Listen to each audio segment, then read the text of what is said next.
Time వస్తే ఏమవుతుంది అది ఏం కాదు ట్రైపాడ్ పొజిషన్ కొంచెం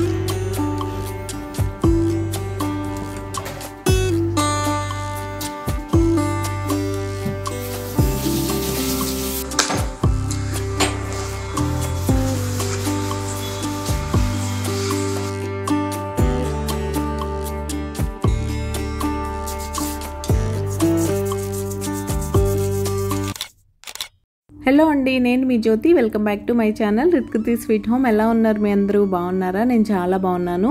ఈరోజు మీరు నా ట్యూస్డే రొటీన్తో పాటు నిన్న రాగి ఇడ్లీ కోసం సోక్ చేసి పెట్టుకున్నాం కదా, సో అవి గ్రైండ్ చేసుకొని రాగి ఇడ్లీ ఎలా చేసుకుంటానో, ఎలా వస్తాయి, అండ్ ఇంట్లో ఉండే వస్తువులతోనే ఈజీగా బర్నర్స్ ఎలా క్లీన్ చేసుకొని కొత్త వాటిలో మెరిపి చేయొచ్చు అనే మంచి కిచెన్ టిప్ కూడా మీతో షేర్ చేస్తాను. సో వీడియో చివరి వరకు మిస్ అవ్వకుండా చూడండి. వీడియో చాలా ఎంగేజింగ్గా ఇంట్రెస్టింగ్గా ఉంటుంది. ఇంకెందుకు ఆలస్యం, మరి వచ్చేయండి బ్లాగ్లోకి వెళ్ళిపోదాం.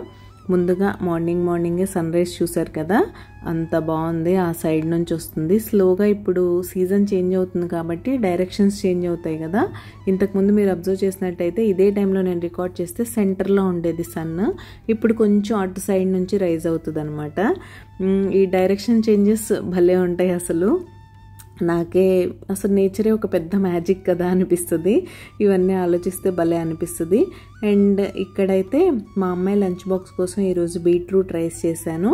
ఆ రెసిపీ, ఆ డీటెయిల్స్ అన్నీ నేను ఆల్రెడీ షార్ట్లో రికార్డ్ చేసి నిన్నే అప్లోడ్ చేశాను మన ఛానల్లో. మీరు ఎవరైనా చూడకపోతే డిస్క్రిప్షన్ బాక్స్లో లింక్ ఇస్తాను, ఒకసారి చూసేసి లైక్ చేసేయండి. ఇక్కడ ఇంకా మా వారి లంచ్ బాక్స్ అండ్ మా లంచ్లోకి అయితే ముందు రోజు బెండకాయలు కట్ చేశాను కదా, ఆ బెండకాయ ఫ్రై పెట్టేసి బీట్రూట్తో రైతా అయితే చేశాను.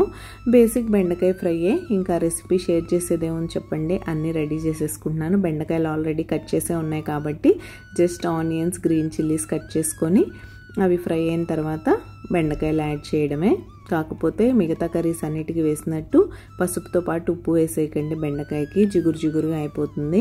మోరోవర్ మీరు బెండకాయ అప్పటికప్పుడు క్లీన్ చేసి కడుగుతున్నప్పుడు ఇబ్బంది, స్టిక్కీగా ఉంటుంది. వండుతున్నప్పుడు కూడా ఎక్కువ స్టిక్కీగా అయిపోద్ది.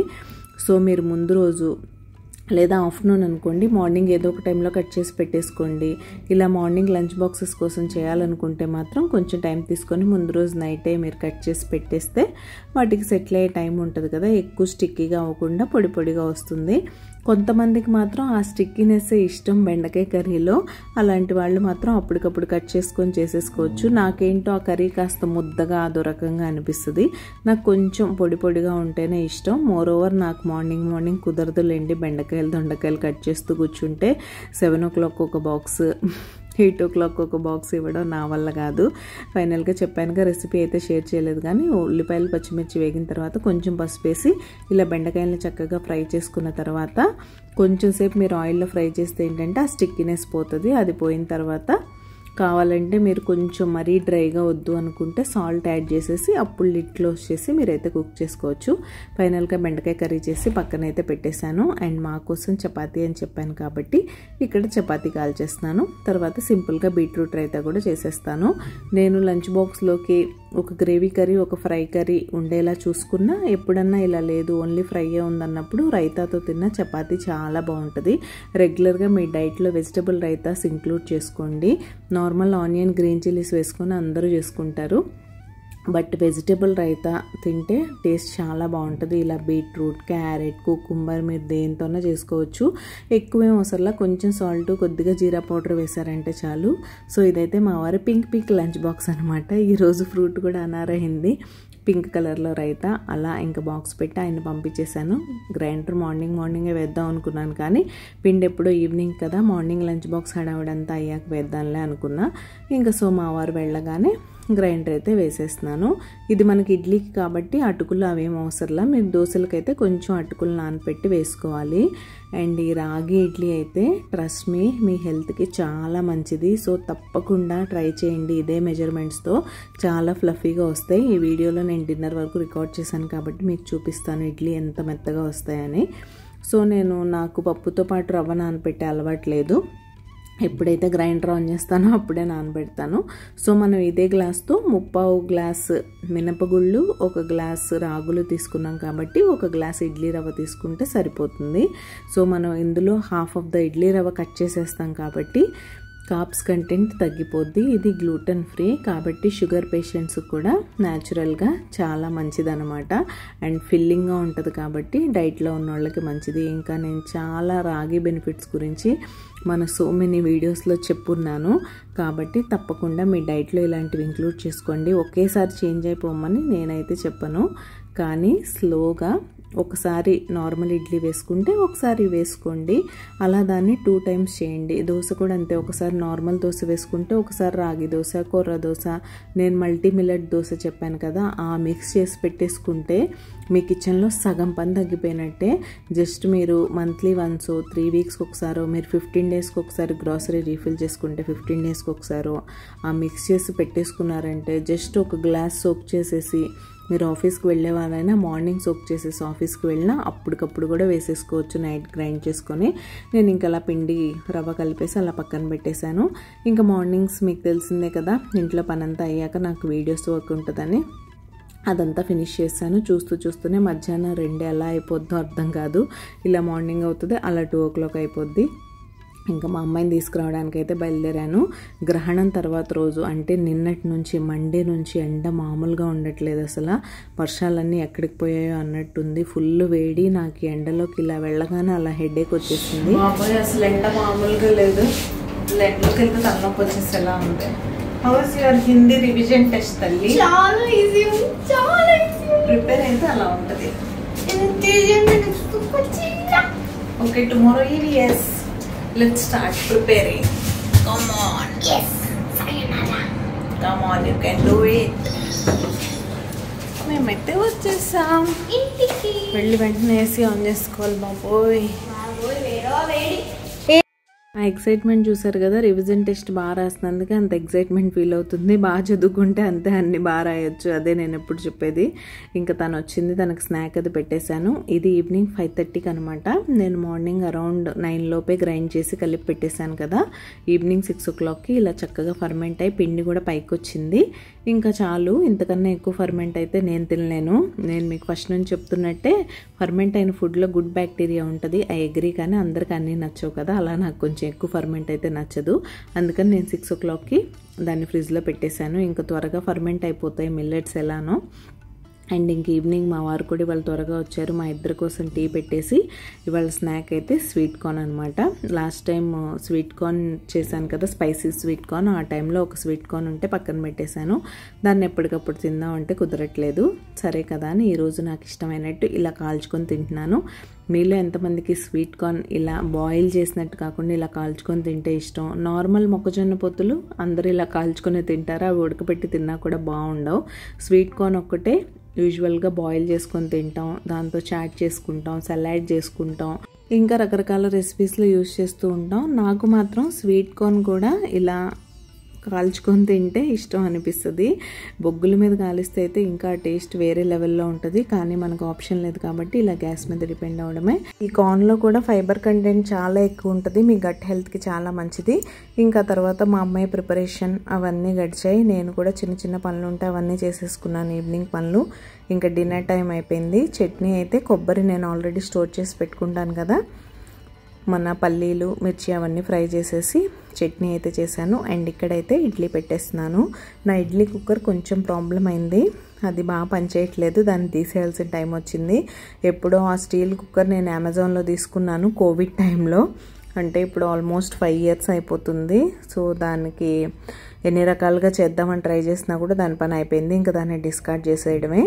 కాబట్టి యూజువల్గా నేను మా అమ్మాయి కోసం ఒక ప్లేట్ వేస్తూ ఉంటాను, మా ఇద్దరి కోసం 2 ప్లేట్సే కదా అన్నట్టు ఈ ప్యాన్లో పని అయిపోతుందని కానిస్తున్నాను. కానీ ఒక్కొక్కసారి కొంచెం ఇబ్బందిగా అనిపిస్తుంది ఇలా వేయడం.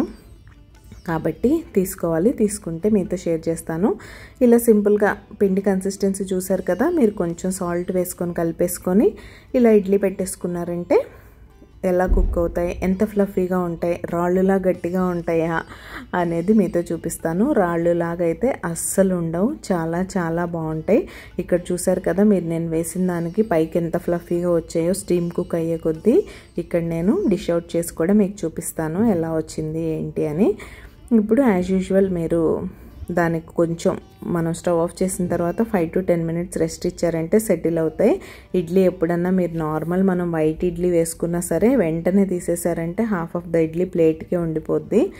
సో దేనికైనా మీరు అలా సెటిల్ అయ్యే టైం ఇస్తే ఇలా బాగా చూసారుగా అస్సలు ప్లేట్కి అంటుకోకుండా ఎంత నీట్గా వచ్చేసాయో అలా వస్తాయి. ప్రెషర్ కుక్కర్లో చేసే ఫ్లేవర్డ్ రైస్ రెసిపీస్ అయినా అంతే. చాలామంది ప్రెషర్ కుక్కర్లో వండితే ముద్దగా అయిపోద్దని ఫీల్ అవుతారు, కానీ దానికి జస్ట్ మీరు సెటిలింగ్ టైం ఇవ్వాలి. అదంతా ప్రెషర్ని లాక్ చేసి ఉంచేస్తుంది కదా విజిల్స్ రావడం కోసం. ఆ విజిల్స్ వచ్చాక మీరు అదంతా సెటిల్ అయ్యే టైం ఇచ్చారంటే కొంచెం సేపు అందులో కూడా పొడి పొడిగా బాగానే వస్తుంది. అఫ్కోర్స్ ఎలక్ట్రిక్ కుక్కర్లో చేసినంత పొడి పొడిగా రాదనుకోండి. సో ఫైనల్గా ఇవి మన ఇడ్లీలు. మేము యూజువల్గా బాగా నెయ్యి వేసుకొని తింటాం కాబట్టి మంచిగా నెయ్యి వేసుకున్నాను. అండ్ ఎంత మెత్తగా ఉన్నాయో చూడండి. అండ్ టేస్టీ, హెల్దీ కూడా. నేను చెప్పినట్టే రాగి చాలా చాలా హెల్త్కి మంచిది. విత్ మినిమల్ కాస్ట్లో వస్తుంది మనకి, అంత కాస్ట్లీ కూడా కాదు రాగి మిల్లెట్ కొనుక్కోవడం. సో రాగి దోశ, రాగి ఇడ్లీ మీ డైట్లో ఇంక్లూడ్ అయ్యేలా చూసుకోండి. ఈవెన్ ఎనమిక్ ఉన్న వాళ్ళు కూడా, ఐరన్ డెఫిషియన్సీ ఉంటుంది కదా, అలాంటి వాళ్ళకు కూడా ఇది చాలా మంచిది. మీ హెల్త్కి మంచిగా ఐరన్ ఇంప్రూవ్ అవుతుంది, గట్ హెల్త్కి మంచిది, పిల్లల బోన్ హెల్త్కి మంచిది. పిల్లలకి చిన్నప్పటి నుంచే ఇలాంటివి అలవాటు చేస్తూ ఉంటే మనం పెద్దయ్యాక మేము ఇవి తినం అవి తినమని పేచి పెట్టకుండా ఉంటారు. ఏవైనా వాళ్ళకి మనం 6 months నుంచి సాలిడ్స్ పెట్టడం అలవాటు చేస్తాం కదా, ఆ టైం నుంచే అన్ని వెజిటబుల్స్ వాళ్ళకి ఇంట్రడ్యూస్ చేసేయండి. సో దట్ వాళ్ళకి ఇది వద్దు అది వద్దు అనే ప్రాబ్లం ఉండదు. నేను మరీ అంత చిన్నపిల్లప్పటి నుంచి పెట్టలేదు, కానీ తనకు తెలిసినప్పటి నుంచే నేను ఈవెన్ ఇప్పుడు మా అమ్మాయి కాకరకాయ కర్రీ కూడా పెడతాను. నేను ఒక్కొక్కసారి పీసెస్ తనకి ఇష్టమైతే తింటుంది, లేకపోతే పీసెస్ పక్కన పెట్టేసి అట్లీస్ట్ నేను ఆ పౌడర్లా చేస్తూ ఉంటాను కదా, అదన్నా మిక్స్ చేసుకొని తింటుంది. అదే అలవాటు చేయాలి. కాకరకాయ కూర నాకొద్దు అని పేచీవి అయితే పెట్టదు ఎప్పుడు. అది కాబట్టి పిల్లలకి హెల్దీ హ్యాబిట్స్ మనమే అలవాటు చేయాలి. జంక్ ఈజీగా వాళ్ళు బయట వాళ్ళని వీళ్ళని చూసేసి నేర్చుకొని వచ్చేస్తారు. అదేం మనం వాళ్ళకి ఇంట్రడ్యూస్ చేయక్కర్లేదు, అలవాటు చేయక్కర్లేదు. బట్ హెల్దీ ఫుడ్ పిల్లలకి ఇచ్చేలా చూడడం, హెల్దీగా హోమ్ మేడ్ ఇస్తే మంచిదని నా ఉద్దేశం. అమ్మగా అది మన బాధ్యత కూడా. మీరేమంటారు? ఇంతకీ మీకు నా simple recipes, easy cooking and life style blogging ఎలా అనిపిస్తుంది? మీకు కనుక మన వీడియోస్ నచ్చుతున్నట్టయితే ప్లీజ్ లైక్ చేసి మీ ఫ్రెండ్స్ అండ్ ఫ్యామిలీకి షేర్ చేయండి. మీ లైక్ నాకు చాలా ఇంపార్టెంట్. మీరు లైక్ చేస్తే మన వీడియోస్కి రీచ్ పెరుగుతుంది. రీచ్ పెరిగితే ఇలాంటి మరిన్ని వీడియోస్ చేయడానికి నాకు బోల్డ్ అంత మోటివేషన్ వస్తుంది. నేను అడుగుతున్నందుకు మీరు నన్ను చాలా మోటివేట్ చేస్తున్నారు. Thank you so much. ఇలానే నా వీడియోస్ లైక్ చేస్తూ ఉండండి. నేను ఇంకా మంచి మంచి కంటెంట్ మీ ముందుకైతే తీసుకొస్తాను. వ్లాగ్స్ ఫర్దర్ చాలా ఇంట్రెస్టింగ్గా, ఎంగేజింగ్గా ఉంటాయి. సో మిస్ అవ్వకుండా చూసేయండి. అండ్ బ్లాగ్ ఇంకా నచ్చినట్టయితే హైప్ ఆప్షన్ యాక్టివేట్ అయింది కదా, సో మన వీడియోస్ని హైప్ చేస్తే అది కూడా నాకు రీచ్ పెరగడానికి హెల్ప్ఫుల్గా ఉంటుంది. ఫైనల్గా గిన్నెలన్నీ కడిగేసుకున్నాను. చూసారుగా ఎన్ని వచ్చాయో. అవన్నీ క్లీన్ చేసేసిన తర్వాత స్టవ్ క్లీనింగ్ మామూలే. ఈరోజైతే బర్నర్స్ కూడా క్లీన్ చేయాలనుకుంటున్నాను. అవి ఎలా చేసుకుంటాను నేను వీక్లీ వన్స్ అనేది ఈ వీడియోలో మీతో షేర్ చేస్తాను. ఇంట్లో ఉండే ఇంగ్రీడియంట్స్తోనే చాలా ఈజీగా చేసుకోవచ్చు. అండ్ ఎలా అంటే మీకు ఇప్పుడు షాప్ నుంచి స్టవ్ తీసుకొచ్చినప్పుడు బర్నర్స్ ఉంటాయి కదా, అలా అవుతాయి. సో అవన్నీ మీకు ఫర్దర్ ఎక్స్ప్లెయిన్ చేస్తాను. అండ్ స్టవ్ కూడా ఇలా నీట్గా ఈరోజు స్క్రబ్ చేశాను. వీక్లీ వన్స్ అయితే ఇలా చేస్తాను. గ్లాస్ స్టవ్ కూడా నేను మీకు చాలాసార్లు చెప్పాను, దాన్ని స్క్రబ్ చేసి వైప్ చేయడం వరకు ఓకే. డైలీ యూస్ కోసం నేను ఒక కిచెన్ క్లీనింగ్ లిక్విడ్ మన ఛానల్లో ఉంది, అది యూస్ చేస్తే సరిపోతుంది. ప్రతిరోజు వాటర్ పోసి మీరు కడిగేశారంటే గ్లాస్ స్టవ్స్ త్వరగా పాడైపోతాయి. ఇక్కడైతే బర్నర్ క్లీనింగ్ చూసేద్దాం. ముందుగా ఒక బౌల్ తీసుకోండి. అంటే మీ 2 బర్నర్స్ అందులో డిప్ అయ్యేలా ఉండాలన్నమాట. సో ఇలా లోతుగా ఉండే గిన్నెలు అయితే బాగుంటాయి. వెడల్పుగా ఉండే వాటిలో మీరు ఎంత వెనిగర్ పోసినా సరే అవి డిప్ అవ్వవు అనమాట. దీనికోసం మనకు కావాల్సిన 3 ingredients: baking soda, vinegar and మన డిష్ వాష్ లిక్విడ్ ఉంటుంది కదా, నేనైతే విమ్ లిక్విడ్ యూస్ చేస్తున్నాను ఇక్కడ. యాజ్ యూజువల్ బేకింగ్ సోడాలో వెనిగర్ వేయగానే రియాక్ట్ అయ్యి ఇలా ఫోమ్లా వస్తుంది కదా, అదే వస్తుంది. బర్నర్స్ అందులో పెట్టేసి ఇప్పుడు డిష్ వాష్ లిక్విడ్ ఉంటుంది కదా, అది యాడ్ చేసుకొని ఇవి మునిగే వరకు వెనిగర్ పోసుకోండి. ఈ వెనిగర్ మరీ అంత ఎక్స్పెన్సివ్ ఏమి ఉండదు. ఇది మీరు ఒకసారి ఒక బాటిల్ తెచ్చి పెట్టుకున్నారంటే వీక్లీ చక్కగా ఇలా బర్నర్స్ క్లీన్ చేసుకోవచ్చు. అండ్ మీ కిచెన్ క్లీనింగ్ లిక్విడ్లో దీన్ని యూస్ చేసుకోవచ్చు. సో ఇలాంటి వాటిల్లో పెట్టడం ఏం తప్పు లేదు. మీరు ఒక్కసారి క్లీనింగ్ లిక్విడ్ కొన్నారనుకోండి, మిస్టర్ మజిల్, లైజాల్ ఏదన్నా సరే, అవి కొనడానికి ఎంత అవుతుందో దానికన్నా సగం ఖర్చు కూడా అవ్వదు వెనిగర్ కొనడానికి. బేకింగ్ సోడా ఎలానో మన ఇంట్లో ఉంటుంది, ఈ డిష్ వాష్ లిక్విడ్ కూడా రోజు డైలీ యూస్కి వాడుకుంటాం కాబట్టి. అండ్ మీరు ఇలా అవి వేయగానే చూడండి పైనంతా బ్లాక్గా వచ్చేసింది, చిన్న చిన్న డస్ట్ పార్టికల్స్ వెంటనే వచ్చేస్తాయి. ఇదైతే నెక్స్ట్ డే మార్నింగ్ దాన్ని మీరు ఓవర్ నైట్ అలా వదిలేసేయాలి. నేను క్లీనింగ్ హాఫ్ ఆఫ్ చూపిస్తే కన్ఫ్యూజ్డ్గా ఉంటుంది, మళ్ళీ రేపటి వీడియో వరకు వెయిట్ చేయడం ఎందుకని నెక్స్ట్ డే మార్నింగ్ క్లిప్ కూడా ఇందులోనే యాడ్ చేసేస్తున్నాను. మీరు అలా ఓవర్ నైట్ సోకింగ్ వదిలేస్తే నేను వేసినప్పుడు బర్నర్స్ ఎలా ఉన్నాయో చూసారు కదా, ఇలా నీట్గా క్లీన్ అయిపోయాయి. మొత్తం ఆ వాటర్లోకి దిగిపోద్ది. ఇలా నీట్గా ఒకసారి బ్రష్తో పైన క్లీన్ చేసేసిన తర్వాత మన గ్రీన్ స్క్రబ్బర్ ఉంటుంది కదా, గిన్నెలు క్లీన్ చేసుకునేది, అది తీసుకొని దాంతో ఇలా నీట్గా స్క్రబ్ చేసేసుకోండి. తర్వాత తుడిచేసి యూస్ చేసుకోవడమే. షోరూంలోంచి తెచ్చినట్టు మెరిసిపోతూ ఉంటాయి బర్నర్స్. తర్వాత మీరు యూజ్ చేసే కొద్దీ కలర్ అయితే చేంజ్ అయిపోద్ది కానీ వెంటనే, బట్ ఆ బ్లాక్స్ అన్నీ క్లియర్ అయిపోతాయి. ఎప్పుడన్నా ఆ నలకలు అడ్డుగా ఉంటే మీకు గ్యాస్ కన్జంప్షన్ ఎక్కువైపోద్ది, ఫ్లేమ్ సరిగ్గా రాదు. సో ఇలా ఇంట్లో ఉండే వాటితోనే వారానికి ఒకసారైనా బర్నర్స్ క్లీన్ చేసుకోండి. మీకు గ్యాస్కి గ్యాస్ కలిసి వస్తుంది, ఫ్లేమ్ త్వరగా రావడం వల్ల మన వంటల పని ఈజీగా అవుద్ది.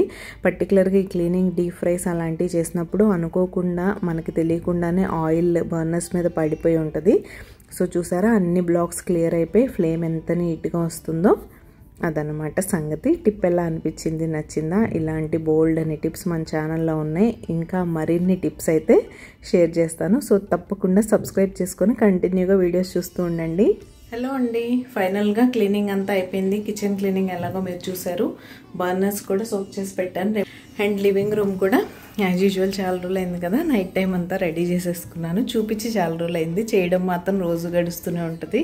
ఇలా సోఫా కవర్స్ అన్నీ సరి చేసేసుకొని అలా సెంటర్ టేబుల్ అంతా ఫ్రీగా పెడతాను. మళ్ళీ మార్నింగ్ మెస్ చేసేస్తారు.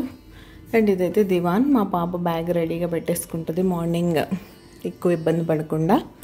అండ్ ఇదైతే డైనింగ్ టేబుల్ యాజ్ యూజువల్. ఇది నా ట్రైపాడ్, నేను రెడీ చేసి పెట్టుకుంటాను కదా, అలానే క్లీన్గా ఉంటే ఏమన్నా పెట్టుకోవాలంటే ఈజీగా ఉంటుంది. సో అదనమాట, ఇలా నా ట్యూస్డే అయితే గడిచిపోయింది.